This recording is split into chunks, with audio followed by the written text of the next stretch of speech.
เอาเลยเนาะเพื่อนๆก็กลับสบายดีกันเบิดทุกผู้ทุกคนเนาะที่เขามาเบิ่งคลิปข่อยกันฝากเพื่อนๆเนาะกดติดตามดูกันหรือว่ากด Subscribe มีหยังก็มาคอมเมนต์กันได้เนาะคลิปนี้ข่อยก็สิมาสอนวิธีไปเอารหัสไปรษณีย์เนาะเอาไปเอาอยู่ไสเนาะก่อนสิมาสอนนี่ข่อยสิมาเว้าเนาะว่าข่อยเคยใส่รหัสไปรษณีย์เนาะเกี่ยวกับการยืนยันตัวตนทาง Adsense เนาะคือ Adsense เขาจะส่งเนาะบริษัท Google เนาะในนามของ Adsense เนาะเขาจะส่งจดหมายปริ้นเพื่อเอามากรอกเนาะเพราะว่า Google นี่เขาสิส่งเป็นซองจดหมายมาอย่างเดียวเนาะทางไปรษณีย์แล้ว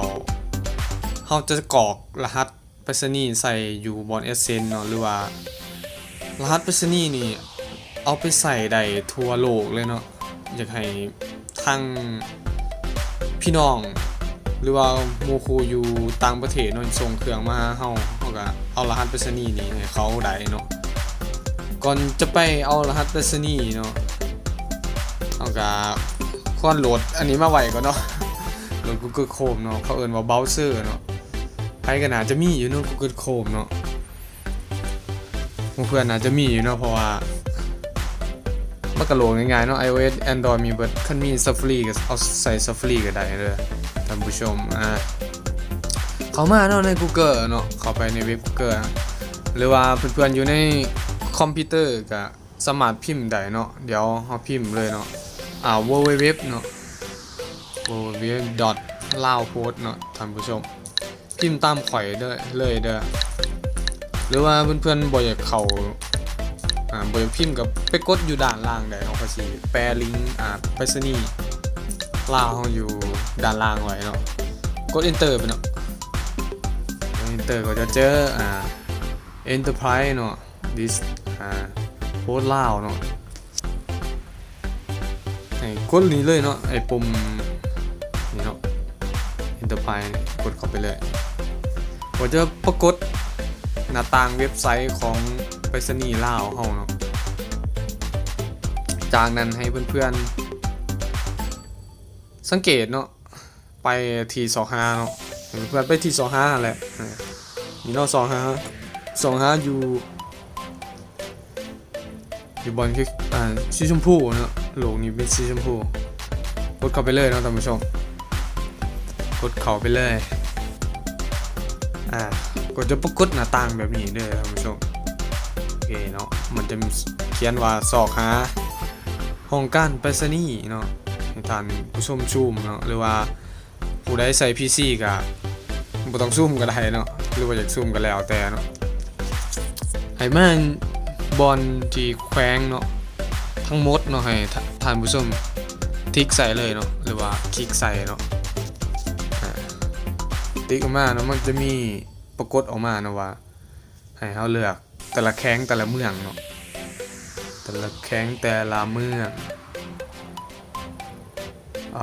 เดี๋ยวยกตัวอย่างเนาะเขาสิเอานครหลวงเวียงจันทน์เด้อท่านผู้ชมสิเส้นนครหลวงเนาะนครหลวงเวียงจันทน์ปึ๊บมันยังบ่ออกมาเนาะให้ท่านผู้ชมกดที่ปุ่มสอกหาเนาะกดไปเลยเนาะโอเคแล้วมันก็จะออกรหัสออกมาเนาะท่านผู้ชมมันจะมีรหัสอยู่ปนเนาะตู้ปน44เริ่มต้นด้วยเลข01000เนาะตัวนี้เอาไปใส่ได้เลยด้วยท่านผู้ชม0ใหญ่0กลางเขาเนาะสีไข่กับ1แม่น10เนาะท่านผู้ชมขอโทษเนาะ01020ตู้ปน4ไข่เด้อนี่ท่านผู้ชมวัดใต้ก็มีเนาะสนามบินวัดใต้ก็มีสนามบินวัดใต้ก็มีเด้อท่านผู้ชมก็คือเขาเอารหัสตัวนี้เนาะรหัสตัวนี้ไปกรอกใส่บอลที่เฮาต้องการให้เขาส่งของมาหาเฮาเนาะอาจจะเป็นแบบบัตรจดหมายเอกสารของต่างๆเนาะสามารถส่งมาได้เนาะแล้วเขาจะส่งไปบอลที่เฮากรอกรหัสนี่ใส่เนาะ หัสเขตนั่นเขตนี้ใช่เนาะรหัสเขตไปรษณีย์นั่นนี่ใช่เขาก็สิส่งตามนี้เลยเนาะตัวนี้ก็มีประโยชน์หลายเนาะเพราะว่าข่อยเคยสั่งของออนไลน์ก็เอารหัสตู้ไปรษณีย์ตัวนี้มาเนาะแล้วก็ไปกรอกให้เขาเนาะที่อยู่ว่ารหัสไปรษณีย์นี่เด้อเขาก็ส่งมาตามนี้เลยท่านผู้ชม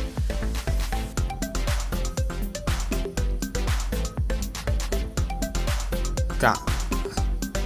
มีเนาะมันก็มีลายอยู่เนาะพยายามเบิ่งทางบล็อกหลุมเนาะมันจะมี1 2 3 4 1 2 3 4ให้เอากดเข้าไปเนาะกดเลข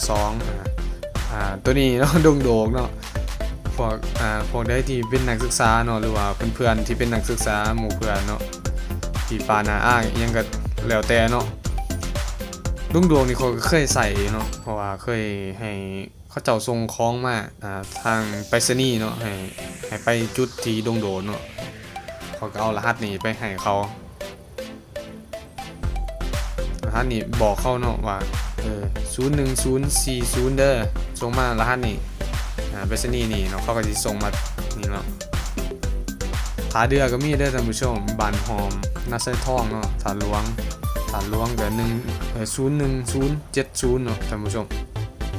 ตัวนี้เอาไปใส่ได้เลยเด้อใส่ได้ณปัจจุบันนี่ใส่ได้เลยเนาะปากเงิมก็มีเนาะทางหน้าแหลงดอนนู้นดงคำสั่งเมืองจันทบุรีเนาะเมืองสองทองโอเคเฮาสิไปเบิ่งแขวงอื่นเนาะเฮาสิไปเบิ่งแขวงอื่นเฮาขอไปเบิ่งแขวงอื่นแน่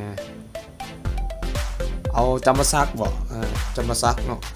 กดจำปาสักแล้วก็กด25เด้อท่านผู้ชมมันก็จะออกมาเนาะมันสิมีรหัสแขวงจำปาสักเนาะมีแขวงจำปาสักมีเมืองจำปาสักเมืองโค้ง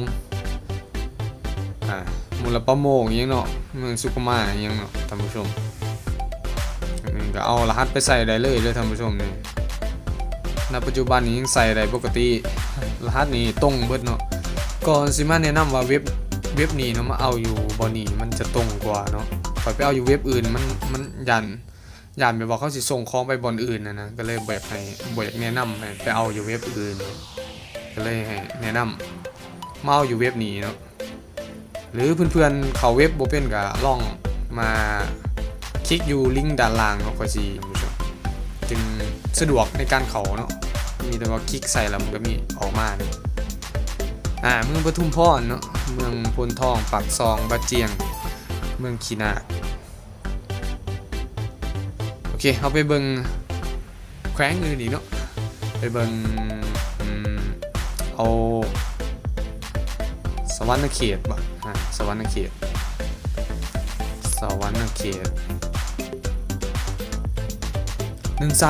เนาะเป็นตู้ปนของแข็ง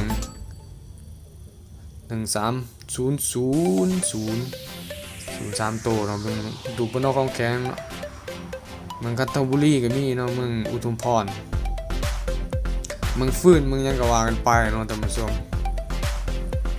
ยังก็มีจันทล็อกหลายอยู่ด้านล่างหลัก2เซโปนเนาะจำพร2คอนนันท่าเนาะ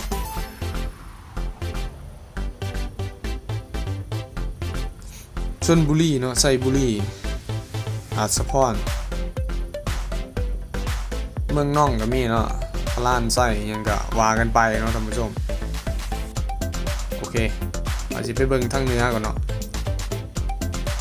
หลวงพระบางไหมหลวงพระบางนี่ตูบไปรษณีย์มันมี2บอนเนาะมีโพนทองเนาะแล้วก็หาเทียนก็โพนทองเด้อท่านผู้ชมเดี๋ยวเอาไปใส่ได้เลยเด้อ06002เนาะ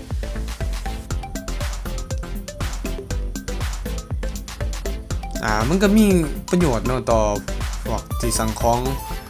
มาจากต่างประเทศเนาะหรือว่าบอลได้บอลหนึ่งเนาะ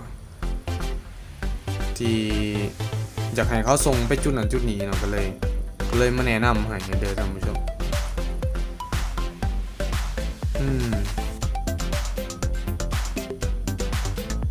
เคเนาะคลิปนี้ก็สิขอจบเถอะเนาะคันมีหยังก็มาคอมเมนต์กันไว้เนาะเดี๋ยวคลิปต่อๆไปขอยสิมาเว้าเดี๋ยวไปเอาสวิปโค้ดเขาไปเอากันแนวใดเนาะบางคนบ่ฮู้เกี่ยวกับสวิปโค้ดเนาะท่านผู้ชมโอเคถ้าคลิปนี้เนาะมีประโยชน์ต่อเพื่อนๆก็ฝากกดติดตามเนาะกด Subscribe แล้วมาคอมเมนต์กันได้เด้อท่านผู้ชมคอยก็พยายามตอบอยู่เนาะตอบทุกคนอยู่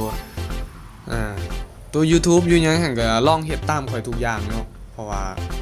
ข่อยบ่เคยรัดขั้นตอนอยู่ในหั่นเนาะแต่เฮ็ดให้เฮ็ดตามเนาะเปิดขึ้นมาตามเฮ็ดตามคลิปไปเลยโอเคเนาะคลิปนี้ก็คือสิมีประโยชน์ต่อเพื่อนๆหรือว่าคนเนาะที่เขามาเบิ่งคลิปข่อยก็ขอจบตอนนี้กันเนาะบ๊ายบาย